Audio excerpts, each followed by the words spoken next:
Assalamualaikum warahmatullahi wabarakatuh. Selamat pagi kawan-kawan. Salam sehat.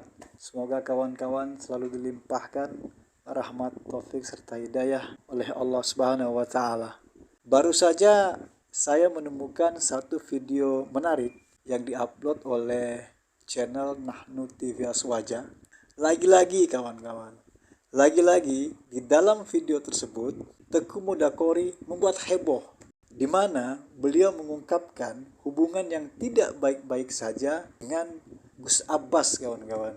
Apa yang terjadi? Bahkan beliau tanpa ragu bongkar situasi dan kondisi yang terjadi di dalam Laskar yang baru saja dibentuk atau diresmikan beberapa hari yang lalu. Intrik, politik, sikut menyikut, drama, haus kekuasaan, itu yang beliau sampaikan. Jika apa yang disampaikan ini benar, jika apa yang disampaikan oleh Teku Mudakori ini benar, tentu ini sangat menyedihkan. Pasalnya, Laskar tersebut baru dibentuk, sementara perjuangan mereka untuk sampai pada titik impian mereka itu masih sangat panjang. Nah, seperti apa yang disampaikan oleh Teku Mudakori? Kita saksikan sama-sama. Dan perlu tahu teman-teman, nah ini udah mulai serius kita.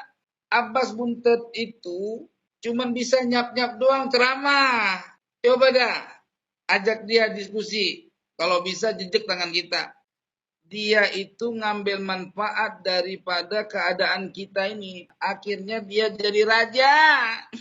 Dia jadi raja, kita didepak. Disangka berhasil nanti. Lihatin aja. Maka oleh sebab itu teman-teman, Kiai Salim ingin menuntut lambang logo ini yang dia buat harus dicabut. Jadi Laskar Sabilillah bikin aja lambang sendiri, jangan pakai lambang orang yang buat.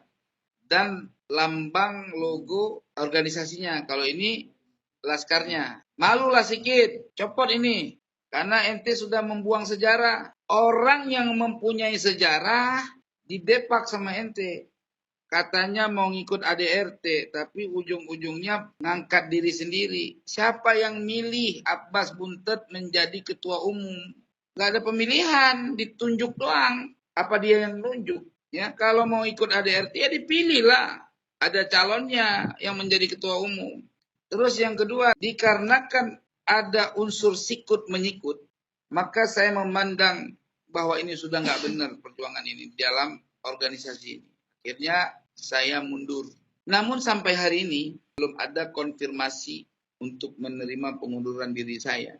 Maka oleh sebab itu saya tidak akan pernah bergabung lagi dengan Wali Songo. Itu Laskar apa tadi itu? PWI, Perjuangan Wali Songo Indonesia, dan Laskar Sabilillah. Itu laskar keluarga. Dan nggak ada sebenarnya mereka mempunyai prajurit, itu nggak ada. Prajurit rekrut dari Banser diajak-ajak gabung. Jadi Bani Ba'alawi siap-siap. Saya keluar dari organisasi PWI secara organisasi.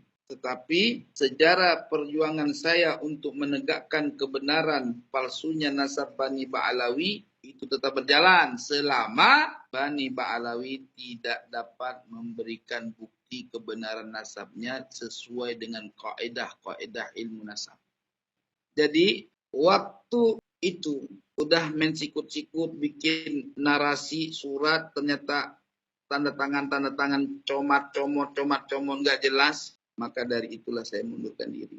Yang pada endingnya di situ adalah meninggikan, menjunjung Abbas Buntet doang. Kita yang berjuang ujung-ujungnya dia yang jadi panglima. Jadi pada ngelobi biar jadi panglima, perang nggak pernah. Ngumpet kalau pernah di WC, Apwan. Aneh nggak punya waktu, sibuk. Yang satu lagi Apwan, bini aneh sakit. Yang satu lagi ngomong Apwan, anak aneh mau lahiran. Itu yang terjadi teman-teman. Tapi kalau di dunia WA, siap kita lanjutkan perjuangan ini, perang. Gue siap menumpahkan darah, begini begitu, empret. Jadi Gus Abbas Buntet, ya, ngomongnya sekali 15 kali berubah. Artinya kemarin ngomong begini, besok ngomong begono, besok lagi begini, besok lagi begono. Gak ada prinsip. Seorang pemimpin tanpa prinsip hidup ya susah. Itu tanda cuman bisa nyap-nyap doang. Ngomongnya bagus, pinter, tapi wow, teriak kan. Berkeba-keba. Nah, gitu gaya. Ujung-ujungnya praktek sama kenyataan nggak ada. Maka oleh sebab itu, saya berencana untuk mendirikan laskar sendiri untuk memperjuangkan masalah nasab supaya seterang-terangnya tidak ada misi-misi politik atau misi-misi lain untuk menjatuhkan saudara atau kawan. Misinya adalah lurus tegak. Kami orang Aceh kayak gitu, nggak ada tedeng aling-aling. Jadi PWI itu dibentuk oleh titisan Aulia Allah. Kalau PWI itu dibentuk oleh titisan Aulia Tuhan, masa nggak paham mana yang benar, mana yang salah? Gue bukan gila jabatan, Bang. Saya orang yang terus melangkah dalam memperjuangkan benarnya nasab Wali Songo dan rungkatnya Bani Ba'alawi. Nah, saya melihat dari beberapa banyak kejadian yang mempersekusi Kiai Imaduddin, itu tidak ada satupun yang mengawal beliau dengan benar-benar tulus. Ada, Kakang. Cuma nyap-nyap doang. Ujung-ujungnya pada cari perhatian sama Ki Abbas. Jadi Ki Abbas ke Kerawang pada datang dia betul. Ke Ki Abbas sono. Tujuannya apa? Biar dikenal sama Ki Abbas kalau mereka itu setia. Sehingga dapat jabatan. Kalau saya bukan begitu maksud saya. Ya, saya ingin menguasai jabatan sebagai orang-orang yang punya kepentingan dan berhak untuk menunjukkan orang guna mengawal ulama, mengawal Kiai Imad. Jadi dimanapun Kiai Imad ceramah, semua laskar seprovinsi Jawa Barat saya kerahkan untuk gabung mengawal mereka, mengawal Kiai. Paham? Dan orang-orang yang lain, saya belum yakin kemampuannya seperti itu, teman-teman. Karena pada banyak berak, cepirit, nggak cebok. Nah, ketika sudah saya yakin bahwa mereka itu sudah benar-benar kuat, saya kembali ke habitat. Gitu loh.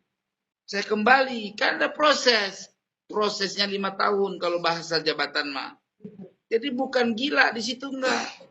Jadi kita ingin mengatur strategi supaya punya kekuatan.